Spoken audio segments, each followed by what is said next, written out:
Hey BookTube! Today I'm going to do the old book tag, which is a tag originated by Elizabeth over at Books and Pieces. So yes, I've got not much time before works, and you probably love it when I actually try and trim these things down. So let's start. Number 1, have you ever bought a book that was made before you were born? Physical book, not the text.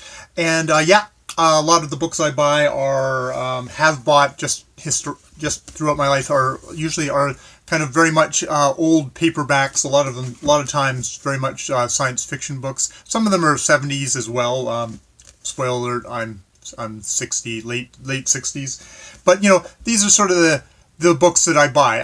They're not really collector's books. You know, paperbacks, they don't last, as I found as I kind of looked through some of my more treasured books. But these are a lot of the ones that, you know, in the secondhand bookstores, I just was into paperbacks. A lot of science fiction growing up. Less that now. Well, less that now, yeah. Because strangely enough, with these old books, there's an odd phenomenon where the font seems to have gotten smaller on these books as I've gotten older, which I'm sure has nothing to do with me. But yeah, strange phenomenon. So yeah, that's the answer to the first question. Number 2, which books on your shelf takes place in the oldest time period? Now I could have kind of gone with what's probably going to be my answer for one of my oldest written books, but I guess we're going to kind of going for historical fiction here, which I don't read a lot of. One that I did do read, Hild by Nicola Griffith, which is set in the 7th century BC in England, and it's very much about Christianity coming into England, and Hilda of Whitby and her jockeying for position, her kind of struggling to be a woman in this society. Nicola Griffith is a science fiction author originally, and she brings that kind of sensibility. She does a really good job of kind of reconstructing kind of just the time, how people may have thought back then. You know, there's the whole thing of the past is a different country, and she does a very good job of doing that, where you don't feel like, oh, I'm just listening to some contemporary 20-year-old but talking through the mouth of what's supposedly a historical figure. But yet at the same time making that balance that I can actually still kind of semi-understand what the hell's going on, because I think if you made a straight translation, you wouldn't understand. These people aren't speaking English, for example, at this time, or not modern English. So yeah, that. And Nicola Griffith is coming out with her new book, So Lucky, this year. Actually, I think it might already be out, which is a bit of a departure from this. It's an autobiographical book about I don't know. It says autobiographical. I don't know if it's semi-autobiographical. It's like her getting diagnosed with multiple sclerosis on the same day her wife left her. So that's going to be interesting, because she's definitely an author that I'm interested to read about. Number 3, have you got a book that was physically published in the same year that you were born? And Elizabeth, the original one, I'm sure she's gotten countless ribbing, was like, oh my god, it was count 0, 1986. Yes, I'm that old. It's like, yes, I graduated from high school in 1986, and I'm sure other people have got other things that they could say about 1986 and what they were doing then. I got a couple. Is one of these things of, if I had my copy of Wizard of Earthsea, that was published in 1968, the year I was born, as well was Do Androids Dream of Electric Sheep, 2 books I've read, and more enjoyed Wizard of Earthsea. I actually Do Androids Dream of Electric Sheep, Philip K. Dick. One of the lesser Philip K. Dicks, actually, for me. So there's a couple ones that I could pick for this one. One that I've actually read is Joanna Russ, Picnic in Paradise, which is a part of her Adventures of Alyx series, or loosely based. There's all these different Alyxes throughout this time and stuff like that. So those are fun. Like, Alyx owed her life to the Trans-Temporal Military Authority. Fishing in the past one day, the authority saved her from a gruesome death at the hands of a furious prince of Tyre, from whom she had stolen a certain valuable item. Alyx turned out to be rather valuable herself. She had various talents as a conjurer, assassin, thief, that made her suitable for trans-temp work. Their slogan was, a talent for every need, and Alyx met some unusual needs.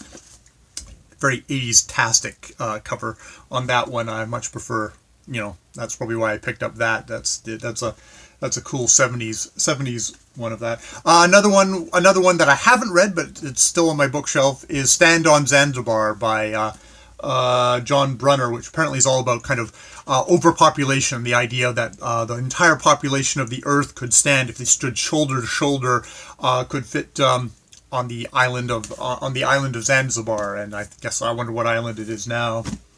That was question number 3. Question number 4: which book on your shelves have you had for the longest?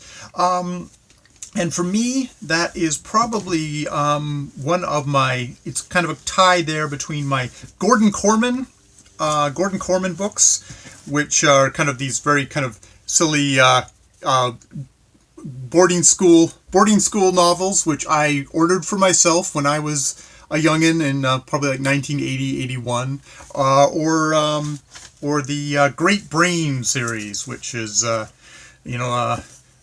Adventures of the Great Brain and the Great Brain at the Academy. Apparently, as a kid, I was getting myself ready to be entranced by Harry Potter much later on, because these are 1980 books, and Harry Potter wasn't a thought then. But very much both interestingly, both books of me, just going to a regular school, being interested in people like going to private schools and stuff like that, which is kind of hilarious. And so those are 38 years old, and I've indeed had these copies for 38 years old, and they're certainly showing it. My More Adventures of the Great Brain doesn't even have the back of the book. I don't even know if it has the last page of that one. I think I've got an other copy of it around. Which book have you had the longest but never read? I think that is probably going to be Newt Hampson Mysteries. I've got a couple of Newt Hampson books, which I've got, but I've never actually read them. I've never cracked them open. I bought them, and then I never got them. And I've culled so many other books that oh boy, I'm going to get. But these are the ones I've held on to. So at some point, I'm on my to be read forever list. This is probably like the 1990s somewhere in here that I picked this up, and haven't read it yet. Who knows? Maybe this will be the year, maybe not. Be so sad if I DNF'd it, wouldn't it? What's the oldest book that you own? And I was going through it all, and a lot of my paperbacks are actually more like 70s, and there's some 60s. I think the oldest thing I could find I own, which is not surprisingly in hardback, and is a Everyman. That's a modern library edition of the Arabian Nights. The Arabian Nights, and I can see why I picked this one up, because it's translated by Richard Francis Burton, not the actor, but the explorer. He is famous for going in disguise to Mecca, and for searching out the source of the Nile. An explorer, geographer. His Arabian Nights are kind of well known for being unexpurgated. They're not the cleaned up version of it. They include all the dirty parts, which was quite shocking in the Victorian era. This is a 1932 edition of it, which is, I guess that's as far back as I go. I basically get books for to be reading copies, but I picked up a lot of copies of the Arabian Nights, and I can see why I picked up one by Burton, someone I've read a couple of biographies on and stuff like that, and so that I can see why I actually held on to this. So many of my books, especially now, I'm trying to get rid of and stuff like that. And finally, what book do you have that was written the longest ago? Now, Elizabeth, in her original tag, she just picked something that had been translated, and indeed, if I wanted to go for something that was translated into English, but was written a long time ago in a different language, that would probably be Sophocles, and it's the Three Theban Plays, something I've actually never read, but I have a copy of it. I think it's one of these things I mean to pick it up at some point and read it, just because it gets referenced a lot. And this was, this was 406 BC, so that's 2,424 years ago. Actually, he died in 406, so it's probably even older than that. But I thought that was cheating, because this really, what I have here is somebody's interpretation of that text from that year ago, but I'm not really engaging with that text. So I get to pull out some other books. If I still had it, I would grab my copy of the Canterbury Tales, because in university I took a course where I learned kind of got that knack of reading, I believe it's Middle English, and read the Canterbury Tales in its original language. So that's 1400 BC, which is, no, 1400, 1400, which is, so that's 618 years ago. But I don't have that around to hold up for all the, for the clicks. So I'm going to have to go with Jonathan Swift, Tale of a Tub, originally composed in 1704, making it 314 years old. And it's one of his books. Actually, I picked up a couple of Swift just recently because I read his read a biography of his written by Damrosch. Jonathan Swift, His Life and Times. Yeah, this is very much, this sounds like it's a book that got him in a lot of trouble, that actually damaged his career, that the Queen at the time went, I'm never ever going to promote a guy who wrote such a bad, naughty book.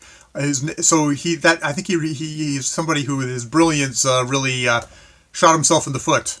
So yes, it was lots of fun kind of going through my books and just kind of considering what the age of my books, even for somebody who's like, I try to buy stuff to read it. I am not a collector. I've definitely seen some collector guys do this tag, and it's been very impressive, very impressive.